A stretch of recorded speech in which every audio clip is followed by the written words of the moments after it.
نمع اسمان عمر حويها رمها بوشد حسب المعارض كوعد هير قرن اسم راتana xisbiga wicid ka soo mid ahay muddo 12 sano oo xilka duwan ka soo qabatay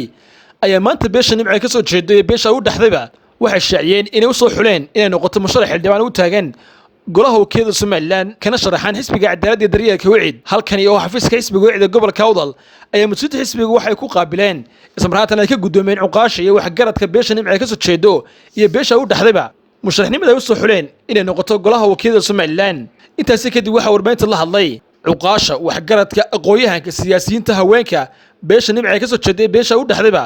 waxaan ay sidoo jiro u sheegeen in maanta laga bilaabo nimca ay noqonayso musharax xildhibaan u taagan golaha wakiilada Soomaaliland iyagoo arrimahaasi ka hadlayeen wax hadaloodii ka mid ahaa waxaan saaka halkan u joogsanay oo noo nimidnay inaan shaacino nimca ismaan cumar oo ah gabadhii dumaashadaya ee carruurta noolahayd sida awgeed xisbiga u cudna waan saaka waan u soo bandhignay waxaan wixii ay ku soo baxaysay khadkiina waanu haynaa marka waxaan codsanaynaa gabadha saa aan u soo shaacinay in la naga aqbalo nimco ismaan cumar jeeni cadde oo u soo halgantay kana tirsanada xisbiga ucud 14 sano iyo in ka badan guddoonsiinana oo halkan uga sheeganaa xisbiga ucud inaan soo xulannay iyada oo haweenku inta badan aan inagu Soomaali ahaan dib xusulka ugu riixno shaqada ugu badanna ay qabtaan ay ku dulmalaayeen waxaan go'aansanay inaan inta heliyo hooba taageero tocod iyo tumaaliyeed baynaan la joogsanay beeluhu isla gashteen waxaan isugu nimidnay inaan shaacino musharaxa nimca ismaan cumar oo aan u wadno golaha wakiilada ee qaranka Soomaaliland ina taas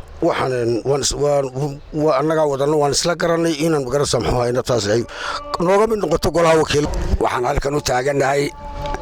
nimca ismaan cumar oo ubadkayagii haysa haddaan nahay beesha magaalada Boorama taala ee samatar waraabe la yiraahdo ee deegaan kale inaan gabadha soo saarno aan maxay ahayday heel iyo hooba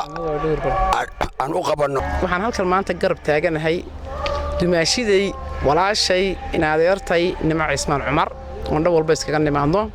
markaas nimca ismaan cumar waa la wataa codkeeduna waxaan hubaa inaan xubintaas xubin khasaar u cid ka khasaaraysan noqon doonin insha Allah ana soo saarayno heeliyo hoob la garab joogno haween ahaana waaba gabadha kaliya imika aan ka arkay xusbiyada inta imika shaacisay gabadhii ugu horeysay xusbiga cidna waxaan leeyahay xubinta haweennimada waan kugu amaanaynaa waad ku mahadsantahay gabadhaas iyo Faysal Cali Waraabe gaar baan hambalyo u siinayaa xogiyaha arrimaha bulshada xisbiga wicid ee heer qaran oo hadalka qaadatay ay wax shaacisay maanta laga bilaabo ay noqonayso musharax xildhibaan u taagan golaha wakiilada Soomaaliland waxaan ay ballan qaaday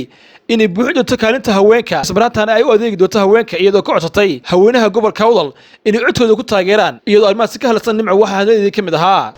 kaalinta aan maanta isu soo taagay waxaan arkay dhibaato taagan haweenku ay qabaan oo aanay haysanin garab iyo cid uga hadasha golaha wakiilada markaan arkay inay ii baahan yihiin inay haween u baahan yihiin inaan u tagno kursigaas maxaan aan ogolno golaha wakiilada oo ay markay dhibaato qabsato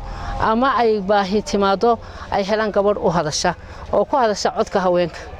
waxa aan go'aan gaarnay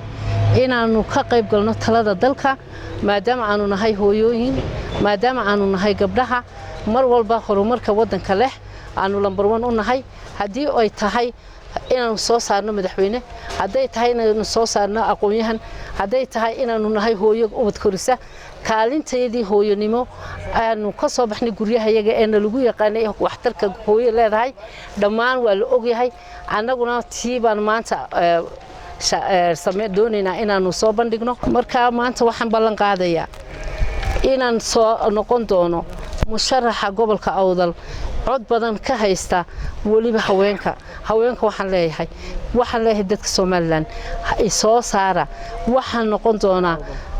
gobolka Awdal waliba gaar ahaan gobolka Awdal dumarka gobolka Awdal waxaan doonayaa inay codkooda hiil iyo hooba ii siiyaan waxa aan mahad uga celinayaa sharaf weyna iga mudan oo maanta aan halkaa isaga dartii u tagay oon abaal iyo ajar weyn uga qabaa gudoomiyahayga xisbiga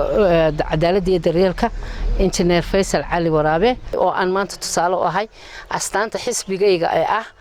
xisbiga cadaaladda iyo daryeelka in uu gudoomiye Faysal rag iyo dumarba isugu mid yihiin oo xuquuqda dumarka hayo for example Hargeysa gabadhii ku noqonaysa wakiilada wuu diibay wuuna ogolaaday barbarana gabadh buu ka ogolaaday gobolada kalena gabdhihii wuu qiimeeyay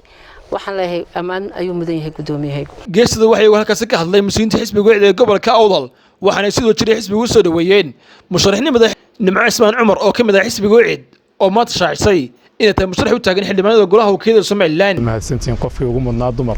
ama haweenka haddii aan haween qaadan lahayn baad noo keenteen waana idinka gudoonay ilaahay idinkiina tartanka halka kaga hadhimaysaan Nimco waxay idinka baahan tahay garab haweenku waa laba dhinac weeyaano waa dhinacay ka dhasheen iyo dhinacay u dhaxeen marka Nimco maanta waa nasiib badanta cid ay ka dhalatay iyo cid u dhaxday waynu naqaanaa waa dad miisaankooda iyo magacooda gobolka ku leh waa dad runtii aan aaminsanahay cid aanay hakran inay ku soo saarayaan durduro weey darteed waxaanu leenahay waan soo dhaweynaynaa waxaan insha Allah rajaynaynaa inay noqon doonto gabadha ka soo bixi doonta gobolkan Awdal la tartami doonta magaranaysaa musharaxiinta kale ragga iyo dumarkaba annaguna dadaalkayga waan siinaynaa waana soo dhaweynaynaa xisbi ahaana runtii waan ka gudoonay aad iyo aad bay u mahadsan yihiin uqaasha iyo odayada noo keenay